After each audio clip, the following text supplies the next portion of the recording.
Alhamdulillahilladzi ja'ala fi sirril azmani ibratan. Ahmadu subhanahu wa ta'ala, ashkuru ala kulli ni'matin, asyhadu an la ilaha illallah wa asyhadu anna Muhammadan abduhu wa rasuluh, nabiyul huda war rahmah. Allahumma sholli ala Muhammad, Allahumma sholli ala sayyidina wa maulana Muhammad wa ala alihi wa ashabihi ajmain, amma ba'du.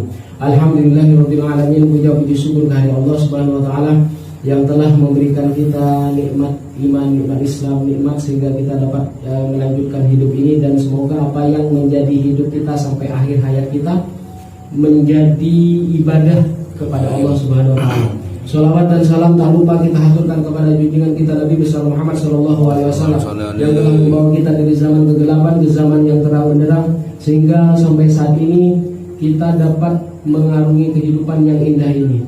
Alhamdulillah, pada sore hari ini kita akan mengkaji yaitu kajian kitab Khosoisul Ummah Muhammadiyah, yaitu keistimewaan umat Muhammad. Apa yang menjadi keistimewaan, apa yang menjadi kekhususan umat Muhammad sallallahu alaihi wasallam.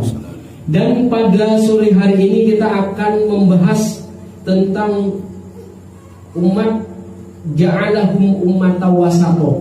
Jadi yang dicantumkan itu adalah mengenai umat wasato. Umat wasato itu umat pertengahan. Jadi kalau umat yang berada di tengah-tengah, umat bisa dikatakan umat yang moderat. Jadi karena di sekitar kita, karena di lingkungan kita bukan hanya umat Islam saja, bahkan umat-umat yang lain. Bukan hanya satu golongan saja, bukan hanya satu bahasa saja, ada banyak bahasa, ada banyak suku. Sehingga pentingnya umat Muhammad SAW menjadi umatan wasato, umat yang moderat, umat yang pertengahan, umat yang berlaku adil di antara mereka. Ya, ini akan dibahas dalam kitab ini. Ja'alahum ummatan wasato wa min khosoisi hadil ummah. Jadi dari kekhususan umat ini, yaitu umat Muhammad SAW, annahum humul ummah al-wasat. Al-wasat itu menjadi pertengahan. Bahkan di setiap perkara itu sebaik-baik perkara adalah berada dalam pertengahan. Khairul umuri awsatuha. Jadi sebaik-baik perkara itu pertengahannya. Jadi maksudnya di sini adalah yang dimaksud wasat, atau pertengahan itu keseimbangan. Ada yang mengatakan keseimbangan antara kehidupan dunia dan kehidupan akhirat kita. Ada yang perlakuan adil terhadap siapapun. Bahkan dia itu berada dalam pertengahan antara pertengahan ifrat dan tafrid. Jadi kalau kita menaruh sebuah benang di sebuah bambu kecil. Jadi kalau kita angkat bambu itu, kalau itu berada dalam keseimbangan, itu namanya wasat. Jadi ada ifrat itu berlebih-lebihan dalam hal yang positif. Ada tafrid, yaitu berlebih-lebihan dalam hal yang negatif. Al-wasat di sini berada di tengah-tengah, menjauh. Jadi kalau misalkan kita tarik benang itu ke arah yang negatif, pasti dia akan tidak seimbang. Maka posisinya harus di tengah-tengah. Jadi posisinya di tengah-tengah. Al-wasat, yang paling tengah. Annahum humul ummah al-wasat, jadi umat pertengahan. Wa annahum humus syuhada. Jadi umat pertengahan, umat yang adil itu menjadi umat yang menjadi saksi ala nasi binasil Quran. Jadi menjadi saksi-saksi atas manusia sesuai dengan firman Allah di dalam Al-Quran. Wa kadzalika ja'alnakum ummatan wasatan litakunu syuhada 'alan nasi wa yakunu rasulu 'alaikum syahida. Dan demikian kami jadikan kalian umat pertengahan, litakunu syuhada, agar kalian menjadi saksi atas manusia. Wa yakunu rasulu 'alaikum syahida, dan dijadikan Rasul itu atas kalian, atas umat yang pertengahan itu, arwah sebagai saksi. Jadi umat wasato itu dia menjadi saksi atas manusia. Siapa yang menjadi saksi umat wasato ini? Yaitu Rasulnya. Jadi Rasul yang Allah utus kepada mereka. Wa yakunu rasulu 'alaikum syahida. Jadi saya mau melatih. Yang menyaksikan umat wasato itu Rasul sendiri. Sedangkan umat wasatonya itu menjadi saksi atas manusia. Jadi di dalam surat Al-Baqarah 143, wa kadzalika ja'alnakum ummatan wasata litakunu syuhada 'alan nasi wa yakunu rasulu 'alaikum syahida. Dan demikian kami jadikan kalian umat pertengahan agar kalian menjadi saksi atas manusia dan Rasul menjadi saksi atas kalian. Wa qad ja'a dzikru hadhil manqibah wal khususiyah fi atna'il kalami 'anil qiblah. Jadi sebenarnya ayat umat wasato ini berkaitan dengan pemindahan kiblat. Dahulu kiblat umat Islam itu benih di Masjidil Haram. Jadi kiblatnya umat Islam dulu di Baitul Maqdis. Jadi Baitul Maqdis itu berada di wilayah mana? Palestina ya. Itu sebelum kita berkiblat kepada Masjidil Haram, kita sebelumnya sudah berkiblat ke Baitul Maqdis. Jadi setelah Rasulullah SAW hijrah, jadi dari Mekah ke Madinah sampai tiba ke Madinah, itu Rasulullah itu masih berkiblat ke Baitul Maqdis sampai tahun 2 Hijriah. Sampai tahun 2 Hijriah ya, sekitar 16 sampai 17 bulan, baru fawalli wajhaka satrul Masjidil Haram, maka Allah adamu Muhammad setia kiblat agenteh dari Masjidil Aqsa ke Masjidil Haram. Jadi itu berarti menghadap kiblat Masjidil Baitul Maqdis itu selama 16 bulan. Jadi sampai ke tahun kedua Hijriah. Berarti tahun pertama Hijriah, tahun keduanya. Berarti lebih setahun, sekitar 16 sampai 17 bulan. Itu menghadap ke Baitul Maqdis. Sampai Allah tentukan, sampai Allah rubah kiblat itu dari Baitul Maqdis ke mana? Ke Masjidil Haram, ke Mekah. Jadi dari Palestina sampai berubah perubahan kiblat ke Mekah, yaitu ke Ka'bah. Wa qad dzikru hadil manqibah wal khususiyah fi atna'il kalam 'anil kiblah. Jadi penyebutan umat wasato itu berada pada penyebutan ayat Al-Quran, jadi ke 142 sampai 144 itu di perubahan kiblat. Jadi penyebutan umat wasato, umat semoderat, umat yang adil itu di pertengahan ayat yang berkaitan dengan pemindahan kiblat dari Masjidil Aqsa ke Masjidil Haram. Ini fi atna'il kalami 'anil kiblah. Kama qala Allah Ta'ala, sayaqulu sufaha minan nisa ma wallau an qiblatihim allati kanu 'alaiha qul lillahi al-masyriq wal maghrib yahdi man yasha ila siratin mustaqim. Jadi berkaitan dengan pemindahan kiblat. Sayaqulu sufaha, jadi orang-orang yang bodoh, orang-orang sekurang akal itu akan mengatakan, orang muslim itu pindah kiblatnya dari Baitul Maqdis ke Masjidil Haram. Ma wallahum an qiblatihim allati kanu 'alaiha. Jadi kenapa orang-orang muslim, orang-orang Islam itu pindah kiblatnya yang sebelumnya mereka menghadap kepada Baitul Maqdis?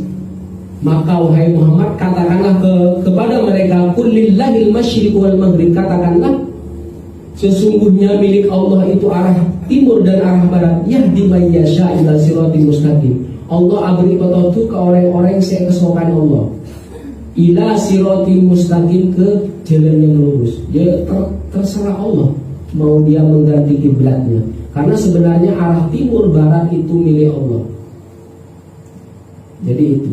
Jadi ketika orang pemindahan kiblat selama 16 kurang lebih 16 bulan itu terasa berat memang, karena orang itu harus pindah kiblatnya dari Baitul Maqdis ke Masjidil Haram.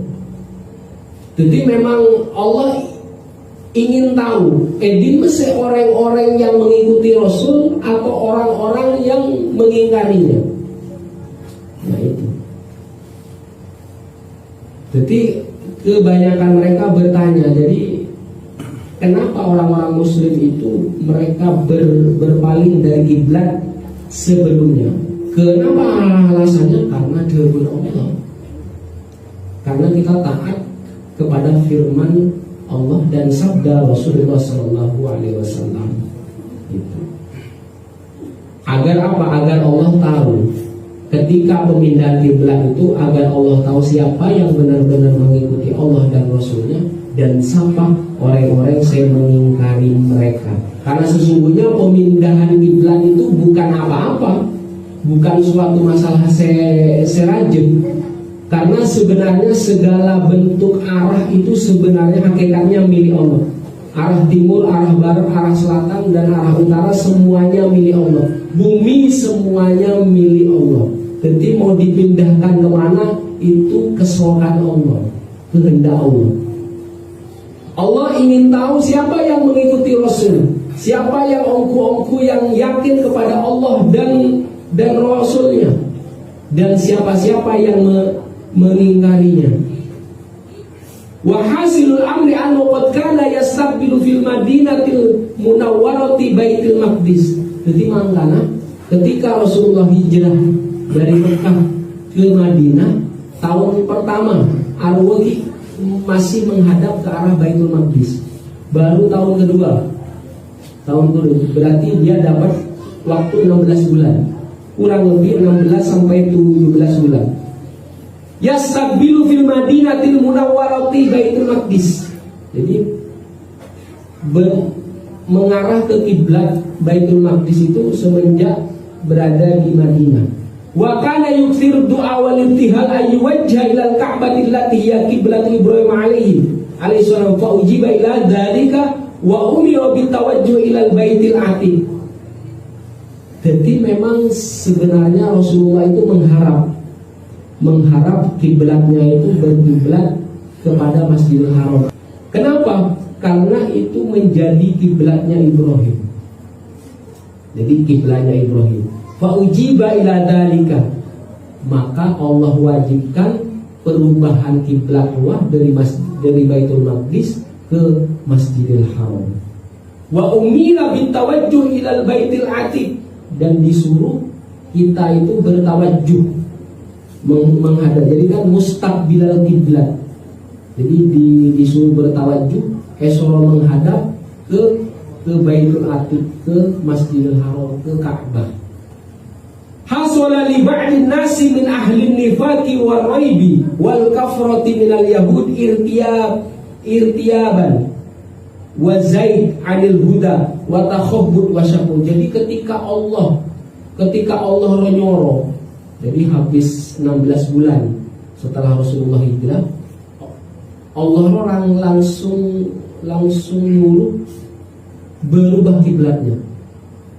Maka orang-orang yang munafik, orang-orang yang ragu itu hasala li ba'din nas min ahli nifaq war raib wal kafr min irti, bagi orang yang ragu, orang yang tidak begitu yakin, akhirnya banyak meragukan.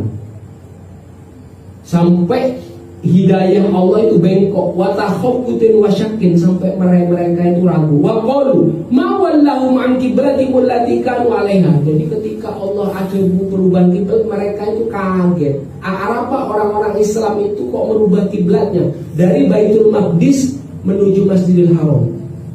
Ma wallahu an qiblatihim allati kanu 'alaiha. Apa orang-orang Islam yang berpaling dari mereka yang sebelumnya berkiblat ke Baitul Maqdis menuju Masjidil Haram atau Ka'bah.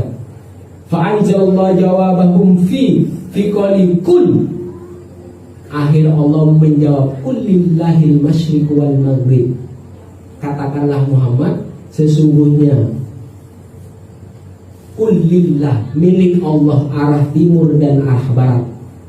Yahdi may yasha ila siratal mustaqim. Allah memberi petunjuk kepada orang-orang yang dikehendaki ke jalan yang lurus. Tsumma bayyana lahu anna kama an'ama 'alaihim bil hidayah ila siratal mustaqim. Maka sebenarnya ketika Allah memberikan petunjuk ke jalan yang lurus itu adalah kenikmatan yang luar biasa. Jadi itulah kenikmatan yang luar biasa. Jadi posisinya dia itu sampai dia mati posisi ihdinas siratal mustaqim. Jadi siratal mustaqim siratal ladzina an'amta 'alaihim. Jadi itu adalah siratal mustaqim itu sebenarnya kenikmatan yang besar. Jadi yang dinamakan kenikmatan yang besar, kenikmatan itu bukan hanya materi saja, tetapi ihdinas siratal mustaqim itu adalah kenikmatan yang lebih besar dibandingkan yang kelihatannya. Kadzalika an'ama 'alaihim bi an ja'alahum ummatan wasata. Maka ketika umat Islam berada di siratal mustaqim, jadi siratal mustaqim itu di garis yang lurus, dia tidak ke kanan dan tidak ke kiri. Jadi tidak ifrat dan juga tidak tafrit. Akhirnya menjadi umat pertengahan, umat semoderat, umat seadil terhadap siapa saja. Bukan adil hanya kepada umat Islam saja, bahkan adil kepada orang-orang yang di luar kita, orang-orang yang di luar golongan kita. Wal wasatu aidon wal khattul mustaqim. Jadi kocak wasat itu sebenarnya garis yang lurus. Wat tariqul mustawi. Jadi jalan yang lurus, jalan sedatar. Wa hadza ma taqtadir hikmah min qauli subhanahu hudahum ila siratil mustaqim wa ja'alhum ummatan wasata. Jadi orang-orang sedalam pertengahan, orang-orang sedalam keadilan itu sudah Allah beri kenikmatan berada di jalan yang lurus. Ila siratil mustaqim, ai ala siratil mustaqim, atau mereka berada di jalan yang lurus. Ai udulan khiyaran. Jadi orang-orang yang adil, orang-orang yang terpilih. Orang umat Muhammad itu sebenarnya umat-umat yang terpilih, manusia-manusia yang terpilih, yang Allah jadikan menjadi umat pertengahan, umat yang berkeadilan. Li'anal wasto hakikatan fil bu'di 'anit tarfain. Jadi kalau yang namanya wasat, yang namanya pertengahan, saya tidak punya contoh ya. Jadi kalau misalkan pertengahan itu kan dia ada di tengah-tengah sini ya. Ini ada di tengah-tengah sini. Ada torfaini, ada dua ujung. Ada dua ujung kanan dan ujung kiri. Maka yang dinamakan umat wasato, umat pertengahan, pasti dia akan menjauh dari ujung kanan ke ujung kiri. Pasti dia akan selalu di tengah. Jadi kalau kita punya benang, Monabel TV punya benang, kemudian kita ikatkan kepada bambu, kemudian kita gantung. Ketika bambu itu tidak oleng ke kanan dan ke kiri dan dia tetap begini, itu namanya wasaton. Kalau nyamannya yang adil, dia tidak ke kanan dan ke kiri. Jauh dari torfaini, jauh dari ujung kanan atau ujung kiri, berarti harus di tengah-tengah nih. Jadi kalau misalkan dia oleng begini, harus di tengah-tengah, harus bergeser ke tengah lagi. Jadi harus menjauh dari torfal yumna sama yang ujung yang yusro, yang sebelah kiri. Jadi dia harus di tengah-tengah. Itu namanya umatan wasat. Jadi umat Rasulullah SAW itu dinamakan umatan wasaton. Al-bu'du minat torfaini, jauh dari dua ujung kiri, menjauh dia. Berarti berada di tengah-tengah. Wala syakka anna tarafail fil ifradi wa tafrid rodi'ani. Ben oleh ke kanan dan oleh ke kiri itu sama-sama rusaknya. Kalau kamu baik misalkan, kamu baik selalu membantu orang, kemudian yang kau bantu itu malas dia, itu namanya ifrat, berlebih-lebihan. Tapi berlebih-lebihan hal positif, efeknya akan buruk. Yang dibantu orangnya malas. Jadi bukan malah dia berkembang, malah kita diperalat. Atau tafrid, banyak kekurangannya. Jadi banyak, berarti kalau banyak kekurangan, terlalu kikir. Jadi terlalu kikir, terlalu banyak nahan, yang menjadi kelebihan dia. Maka posisi wasat, posisi tengah, posisi adil itu penting. Dia akan menjauh kedua ujung, baik ujung kanan dan ujung kiri, selalu berada di tengah-tengah. Jadi kalau dia berada di tengah-tengah pasti dia akan berkeadilan. Fal mutawassit fil akhlaqi yakunu ba'idan 'an tarfaini. Dan juga orang-orang yang pertengahan, orang-orang yang adil di dalam akhlak, maka dia akan menjauh dari dua ujung tadi. Dari ujung berlebih-lebihan membantu orang yang malas, kemudian di sisi kiri terlalu mikir. Fakana mu'tadilan fasilan. Mun orang dia berada di tengah-tengah, pasti dia akan jauh, fasilan, akan terpisah dari ujung kiri dan ujung kanan, semakin jauh dia. Jadi kalau posisi begini dia akan adil. Cuman kalau dia condong ke kanan, dia pasti begini. Ya. Jadi harus posisinya di tengah-tengah. Harus jauh dari ujung kanan sama ujung kiri. Itu namanya umat Rasulullah SAW. Berarti umat Kanjeng Nabi yang paling tinggi dia. Dia mau memimpin sesuatu pasti dia akan berlaku adil kepada siapapun, bukan hanya kepada orang muslim saja. Bahkan di luar agamanya, di luar sukunya, di luar golongannya, di luar kelompoknya, pasti dia akan adil. Wa hakada yuhadditsul Qur'an haqiqati hadil ummah fil qaul. Ini sebenarnya yang dibahas di dalam Quran, bahwasanya hakikat umat wasat, umat yang pertengahan. Wa an wadhifatiha fi hadil ardi, dan menjadi tugas umat wasato itu di bumi. Wa ammakanil adil fi hadhil basyariyah, dan tempatnya, derajatnya yang agung pada sisi kemanusiaan. Wa an dauriha al asasi fi hayatin nas, bahkan tahapan yang paling dasar dalam kehidupan umat. Mimma yaqtadi an takunalha kiblatuhal khosoh, sampai penentuan kiblatnya itu khusus. Berarti kiblat itu menentukan bahwasanya Ka'bah itu bagian dari kekuasaan Allah. Ketika Allah menyuruh kita menghadap kepada Ka'bah, berarti kita menghadap atau berkiblat kepada bagian yang ditentukan Allah. Benih kita menghadap Ka'bah itu bukan menyembah patung, bukan. Ya, karena di Ka'bah itu di dalamnya kosong.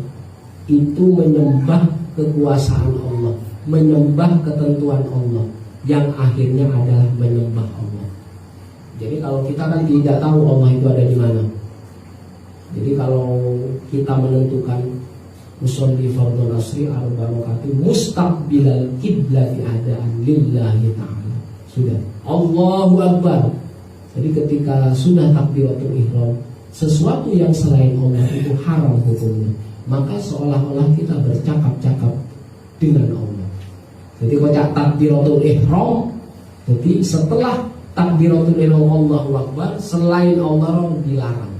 Maka yang diingat itu harus Allah saja.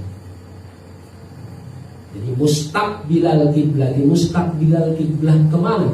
Ke Ka'bah, ke Masjidil Haram yang Allah tentukan. Fawalli wajhaka satrul Masjidil Haram, maka palingkan wajahmu ke arah Masjidil Haram. Jadi kenapa dirubah dari Masjidil Aqsa ke Masjidil Haram? Karena Allah itu menyaksikan, melihat Rasulullah itu kalau berdoa itu begini. Qad nara taqalluba wajhika fis sama. Ini sampai begini. Sekarang kita tidak perlu begini sudah. Jadi kita cukup menghadap kiblat, mustaqbilal kiblat. Qad nara taqalluba wajhika fis sama. Kita sering melihat dan sudah pernah melihat bahwasanya Muhammad itu kalau berdoa menengadah ke langit. Jadi setelah Allah rubah kiblat dari Baitul Maqdis menuju Masjidil Haram, kita sudah tidak perlu ke atas lagi. Cukup begini sudah. Ya. Qad nara taqalluba wajhika fis sama. Jadi Allah sudah melihat Rasulullah itu sering berdoa itu menghadap ke langit begini. Falanuwalliyannaka kiblatan tardoha, maka sungguh akan kami palingkan wajahmu, kiblat yang engkau sukai. Ke mana? Yang Rasulullah sukai, ke Masjidil Haram.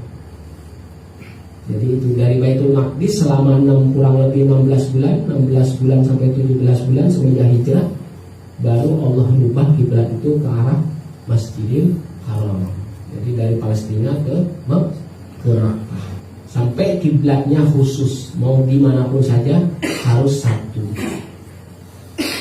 Wasakhsiyatuhal khosoh, sampai kepribadian umat wasato, umat pertengahan itu khusus. Innal umal wasat allati tashhadu 'alan nasi jami'an fid dunya wal akhirah. Bahkan umat wasato itu menjadi saksi bukan hanya di dunia saja, bahkan di akhirat. Saksi ketika ada orang yang beramal soleh. Saksi ketika orang dia mau dimasukkan ke neraka. Itu umat Muhammad itu menjadi saksi. Fa amma fid dunya, adapun saksi di dunia, fa innaha sami'al akhbar kullil umam as-sabiqah fi kitabil akbar alladhi huwal Quran. Bahkan kita mendengar cerita-cerita umat sebelum kita, baik umat Bani Israel, umatnya Nabi Isa. Kita mendengar dari sejarah yang ada di dalam Quran. Au an-nabiyal Mustafa Muhammad sallallahu alaihi wasallam, bahkan dari Rasulullah yang sering cerita tentang umat-umat terdahulu.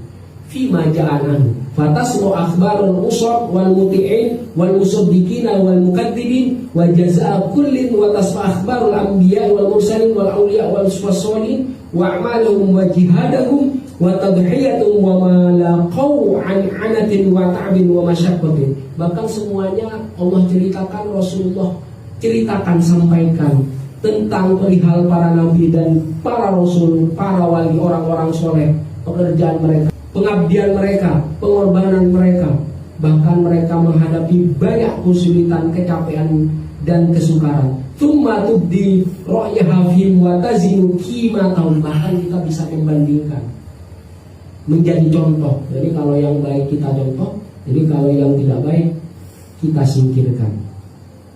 Wa amma fil akhirah, jadi ada saksi di dunia, ada saksi di akhirat. Fa innahu idza kana yaumul qiyamah, maka ketika sudah datang hari kiamat entar, waqafan nas li su'al yuqal li kulli ummatin, bahkan semua orang itu akan ditanya, akan dimintai pertanggungjawaban, dan akan ditanya hal ballaghakum rasulukum. Jadi ketika ada seseorang waktu diadili, tanya dia, apakah Rasulmu itu sudah menyampaikan kebenaran? Fayaquluna, mereka bilang tidak atau belum. Fayuqalu lirrasul, jadi orang masih bermaksiat atau melakukan keburukan setelah Rasul itu menyampaikan, maka Rasul itu sudah tidak punya tanggung jawab lagi. Jadi semuanya dipertanggungjawabkan. Bahkan ketika Rasul itu ditanya, jadi semuanya ditanya, Rasulnya ditanya, gurunya ditanya, muridnya ditanya, semuanya ditanya. Maka ketika Rasul itu ditanya Allah, hal ballaghta qaumaka, apakah kamu sudah menyampaikan kepada kaummu? Apakah kamu sudah menyampaikan, memperingati kaummu? Maka Rasul itu menjawab, na'am, sudah. Fayuqalu may yashhadu laka, siapa yang bersaksi bahwa ini sudah disampaikan atau belum disampaikan? May yashhadu laka, fayaqulu Muhammad wa ummatuhu. Jadi yang menjadi saksi adalah Rasulullah dan umatnya. Fayud'a Muhammad wa ummatuhu fayuqalu lahum. Jadi setelah semua menjadi saksi, dipanggillah Muhammad dan umatnya. Hal ballaghu hadza qaumu, apakah ini benar sudah tersampaikan berita atau peringatan? Fayaqulu na'am, sudah tersampaikan. Fayuqalu lahu wa ma adrakum, fayaquluna ja'ana nabiyyana fa akhbarana anna rasula qad ballaghu. Dari mana kamu tahu? Ja'ana nabiyyana, maka nabinya sudah datang dan memberitahu kepada kita anna rasul, sesungguhnya rasul-rasul itu, utusan-utusan itu sudah menyampaikan. litakunu syuhada'a 'alan nas. Jadi umat wasato, umat Rasulullah itu menjadi saksi atas manusia yang lain. Jadi itulah keunggulan, keistimewaan umat Rasulullah, bukan menjadi saksi di dunia saja, bahkan menjadi saksi di akhirat kelak. Saya kira sampai di sini saja. Wassalamualaikum warahmatullahi wabarakatuh.